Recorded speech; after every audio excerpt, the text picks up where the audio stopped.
शिव पुराण के अनुसार एक गांव में एक गरीब ब्राह्मण अपनी पत्नी व अपने पुत्र के साथ रहते थे। उनके पुत्र का नाम सोमदत्त था। वह गरीब बूढ़ा व्यक्ति नित्य प्रतिदिन शिव जी को जल चढ़ाकर पूजा आराधना किया करता था और उसकी पत्नी ब्राह्मणी को यह सब बिल्कुल भी पसंद नहीं था। प्रिय भक्तजनों, दरअसल ब्राह्मणी अपने बहुत पूजा पाठ करती थी, व्रत उपवास सब कुछ किया करती थी। इतना कुछ करने के बाद भी उनकी गरीबी दूर नहीं हो रही थी। जब ब्राह्मण जवान थे तो कहीं से कथा सुनकर पूजा पाठ करके दक्षिणा लाते थे, उसी से उनका गुजर बसर होता था। फिर भी ब्राह्मणी इस आस में पूजा करते थे कि कभी न कभी उनकी गरीबी अवश्य दूर होंगी, किंतु उनके पूजा पाठ का कोई फल नहीं मिला। अब तो ब्राह्मण बूढ़ा हो गया था, इसमें उनकी शक्ति नहीं थी कि वह कहीं गांव-गांव में जा कर के कथा कराए। वह बीमार रहने लगा, घर में कमाने वाला कोई नहीं था। ब्राह्मण का बेटा सोमदत्त गुरुकुल में पढ़ाई करता था।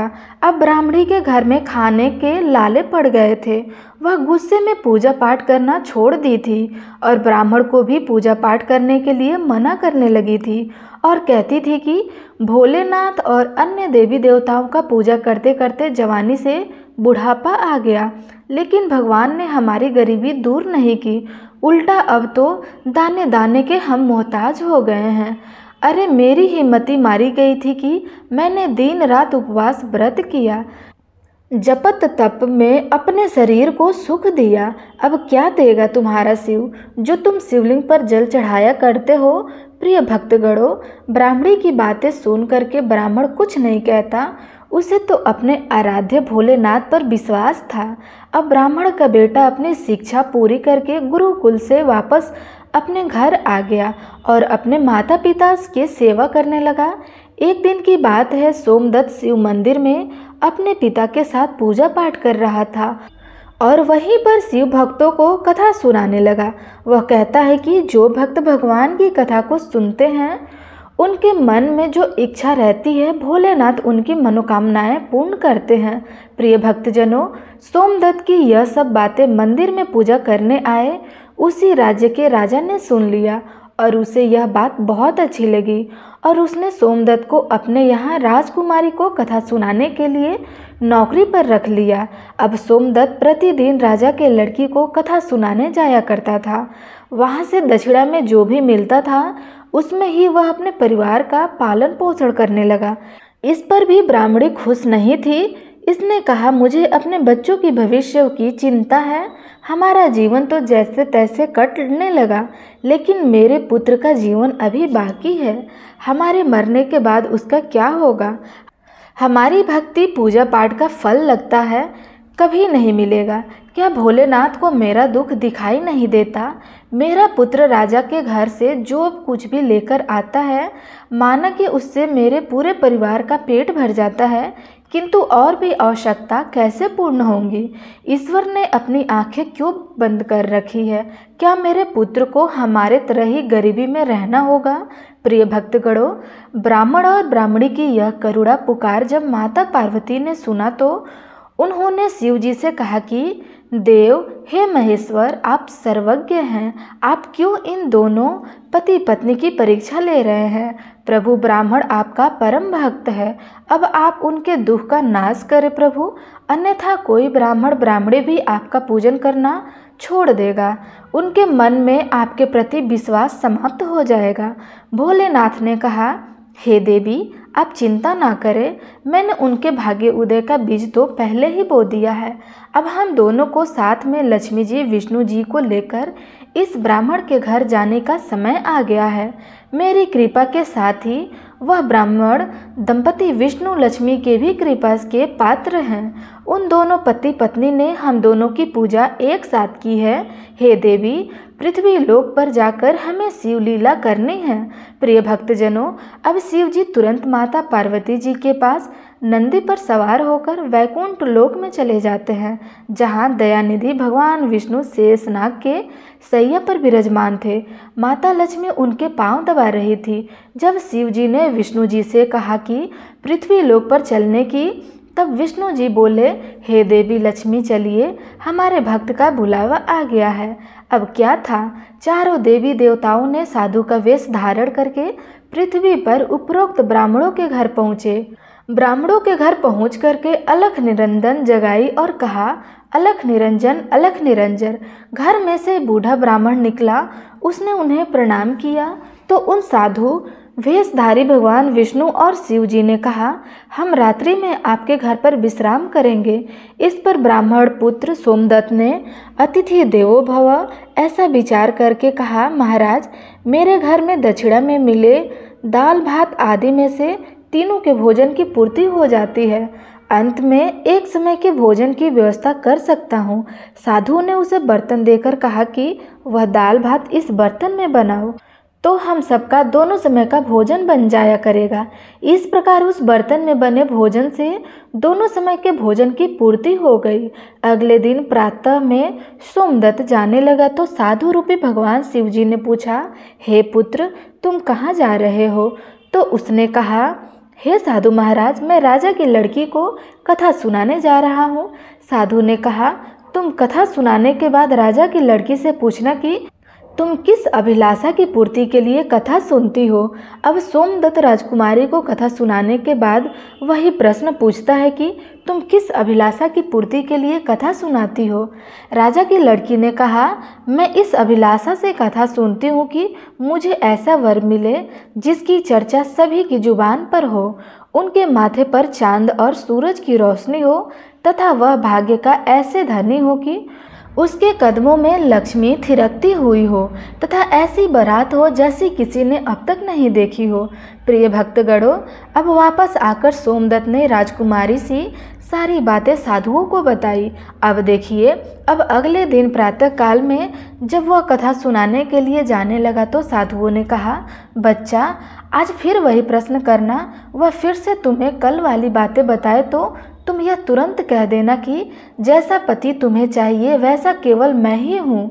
ऐसा कह करके भाग आना। सोमदत्त ने कहा, हे साधु महाराज, कहाँ एक मैं गरीब ब्राह्मण हूँ जिसका घर उसकी दी हुई दक्षिणा पर चलता है, और कहाँ वह राजा की पुत्री है।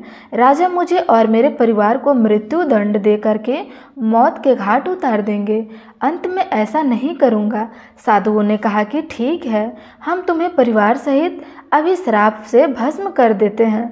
सोमदत्त पहले ही उनके चमत्कार से डरा हुआ था। उसने सोचा कि राजा तो बाद में मृत्यु दंड देगा। सोमदत्त पहले ही उनके चमत्कार से डरा हुआ था। उसने सोचा कि राजा तो बाद में मृत्यु दंड देगा, यह तो अभी श्राप से भस्म कर देंगे। अंत में साधुओं को आश्वासन देकर कथा सुनाने के लिए चला।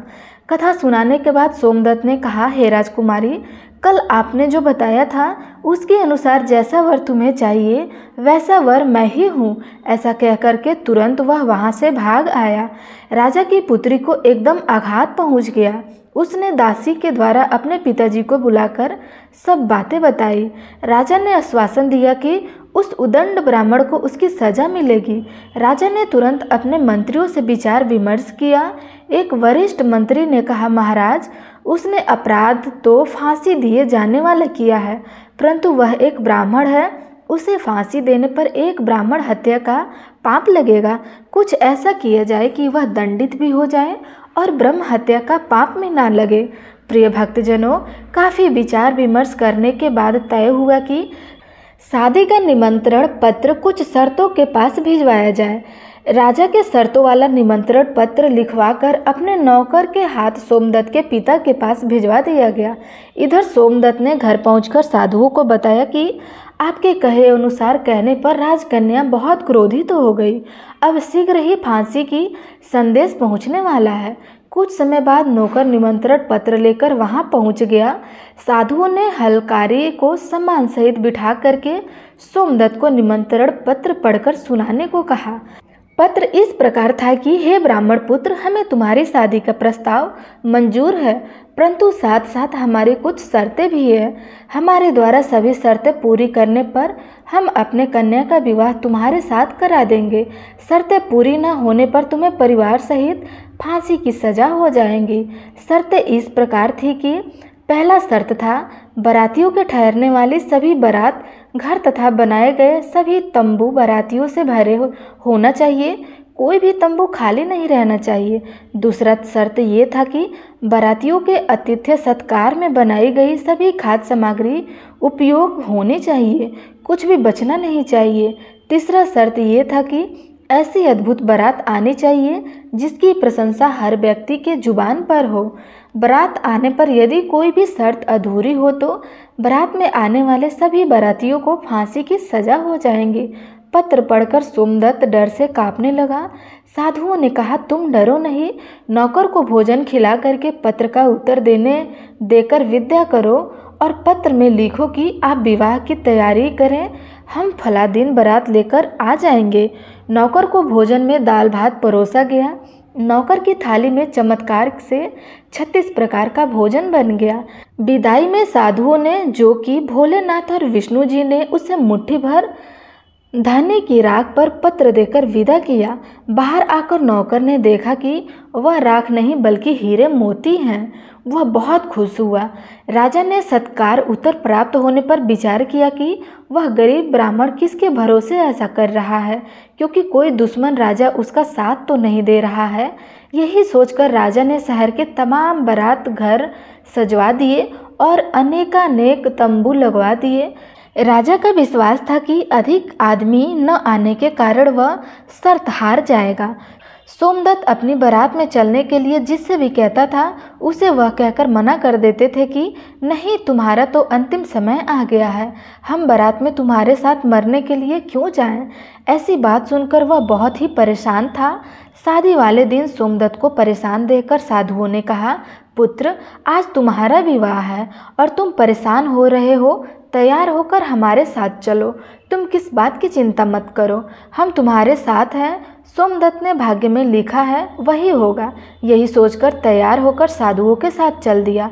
भगवान शिव जी ने इस बारात में चलने के लिए सभी देवताओं मनुष्यों के रूप में आमंत्रित कर दिया तथा भूत प्रेत व अनेक गणों को भी शादी में बुला लिया, जिसके कारण सभी बारात घर पर लगाए गए सभी तंबू भर गए। इसके बाद भी कुछ बाराती बिना तंबू के रह गए। राजा के पास सूचना भिजवाई गई कि बारातियों के ठहरने का और प्रबंध करवाया जाए। सूचना मिलने पर राजा ने विचार किया कि कहाँ से इतने बाराती आ गए हैं, मैं चलकर देखना चाहिए। राजा तुरंत वहां पहुंचा। राजा को आया देख करके शिव जी ने शुक्रवार शनि जी के बच्चों के रूप में बनाकर भूख के कारण रुला दिया। राजा ने 2 बच्चों को रोते हुए देखकर पूछा कि यह बच्चे क्यों रो रहे हैं।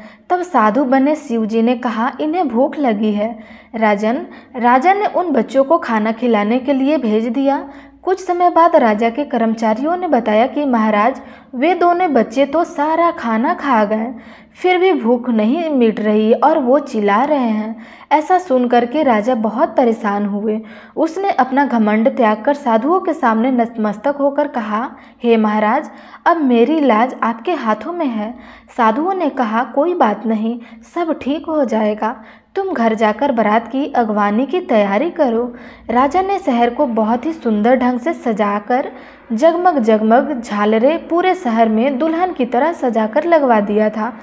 सोमदत्त भी विवाह की पोशाक में एक राजकुमार की तरह बहुत ही सुंदर दिख रहा था।